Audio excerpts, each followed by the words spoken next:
if you're going to put this on the internet, tell them this is a good place to come. All right, you just did. How was surgery yesterday with sedation? And it was Dr. Gingle did your surgery. Everything was great. So what do you remember from it? Not much on the surgery when I was out. Well, you haven't had a chance to see him. You ready to see him? Okay, yes, Go ahead and show I'm it. ready. Give us a big smile. Oh my goodness. Whose mouth is that?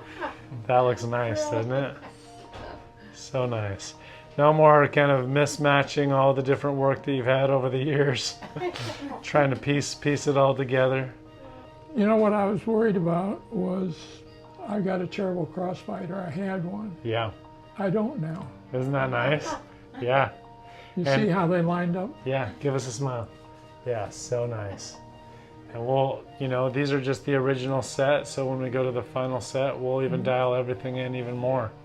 And we know this guy's an engineer, so he's going to tell us on the mesial buccal cusp of number 14, right. It's a little high. You should have been a dentist.